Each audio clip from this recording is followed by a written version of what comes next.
So, all right, the shroud, you opened up that can of worms. I wasn't going to go there. I actually penciled it in like on my piece of paper here. And I was like, I don't know if I'm going to do that, but I'm going to open it now. What's your take on it? I'm with Gary on that. I lean very strongly that it's very authentic. But I don't put all my eggs in the basket. Even if we didn't have the shroud, if the shroud were not even in the picture, I think we have a very strong case that for the resurrection.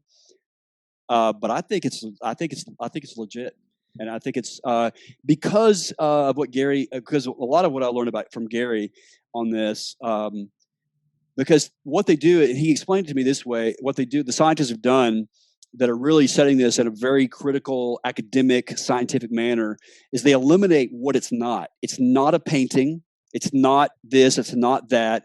What they've decided, and where all the arrows seem to point to scientifically on the shroud, is that it is very much almost like an X-ray or a gamma ray image.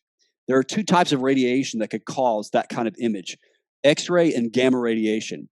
And these are the two most powerful forms of radiation in the electromagnetic spectrum. And then you take with that all the other ancillary and corollary evidence, such as the weave of the fabric, the pollen that was on the thing, the chemical analysis of the limestone that was found on the feet, the manner in which the body was rapidly buried, the blood stains, that it was blood. Also, one other thing too, I don't know if you've ever heard this, Billy, this is really amazing, it's something I learned from Gary, is the sequence of the stains on the shroud were interesting. And basically, the blood was first, and then the image came after. So in other words, a dead body was wrapped, and then this image of this body. In fact, the image can't be seen with the naked eye. You can only see it through a photographic negative. So I lean toward that it's authentic, but I'm not going to put all my eggs in the basket. Yeah, and I think that's obviously you wouldn't put all your eggs in the basket on almost anything, Nope. One piece of evidence. We talked about that earlier. But with the shroud, I would agree, right? Like nobody should put all their evidence on it. So if somebody's somehow has found this podcast and they're not a believer, like Christians are not banking on the shroud as some sort of like, this is a make or break it for the resurrection. Here's my take on it. So my first introduction to it was like some History Channel documentary that I watched when I was like in high school or something. I had no idea the ridiculous nature of the History Channel back then, but I didn't know this thing's actually been studied for that long. So when I started to get into the apologetics world and I heard Gary Habermas talk about it and you and some other people, I started to look into it some. So I watched Gary's like hour-long lecture on it. Now, of course, that is tip of the iceberg, right? I mean, there's all that more micro details about it. I haven't done the actual micro detail study about it. I've listened to his lectures. I've listened to some other people talk about it. So here's my hang up. All right. I'm gonna give my pushback, and here's my hang up, right? The way I look at things is I'm not a presuppositionalist, but for the sake of this, I'm gonna be a presuppositionalist. Sure. Right. So I believe that since God exists, he strategically gives us things in the time that we need them historically to give us like enough evidence to where we can believe in him, but not like let me write my name in the sky so nobody can deny me sort of a thing, right? Mm-hmm. So I believe that like the Dead Sea Scrolls, I think that was absolutely pinpoint. He gave them at that specific time because it's like right when all that sort of scholarship was ramping up. So he can come in and go, look how ridiculous y'all are. Same thing with discovery of the Hittites, So I look at the discoveries that we have, the evidence that we have, God giving it to us in those times. So with the Shroud of Turin, the question I ask myself is, if God is going to give us that type, like that category of a piece of evidence, because it's kind of like a standalone thing, mm-hmm.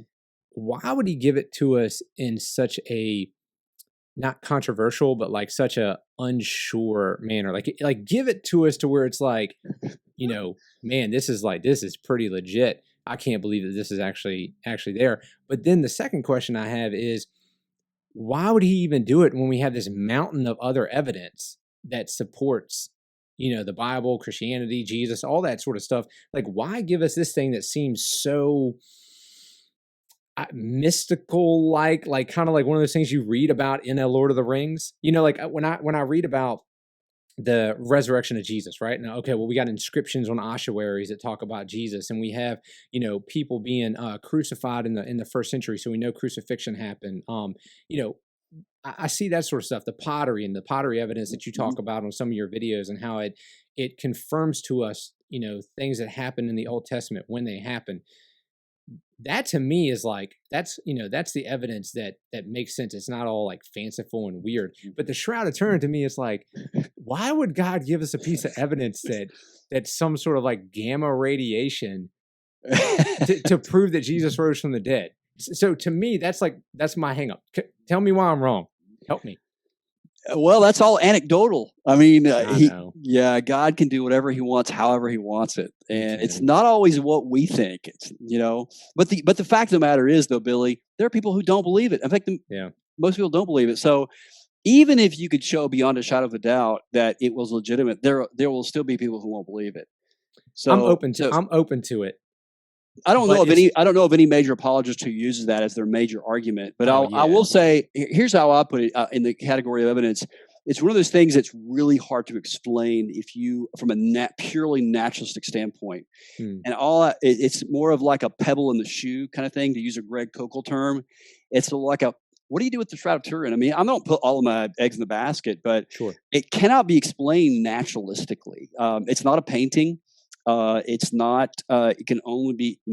Here's the thing: is that if Jesus was the creator of the universe, let me give you a little pushback. What happened on the Mount of Transfiguration? Yeah, he glowed white, right? I mean, he had this huge. His face shone like the surface of the sun. What does the sun have coming out of it? Radiation. Mm-hmm. It would kill you if you were near it. So that amount of radiation would kill a human being. But if you're the creator of the universe in a human body, and that human body comes back to life in a piece of cloth, then it's just going to flash, bulb, light the whole thing up, and he's going to just go right through the cloth. So one of the things also that Gary talks about is the images of the hands on the shroud are the bone. You can actually see the bones. They can actually see the teeth in the beard, the coins on the eyes. Gary actually admitted that I think a while back he'd made the case that you could actually make out the actual Pontius Pilate coins. But it's really hard to make the case for that. But they are definitely coins, and they date from the Roman period. But it's all of that is all just circumstantial. There's no way to 100% show it to be true. It's all I'll say is it's an interesting artifact that can't be explained. That's all I'm going to say. I'm not going to. But to your point, though, circumstantial evidence actually it can build a very strong case, and even in some sense can build a stronger case, than.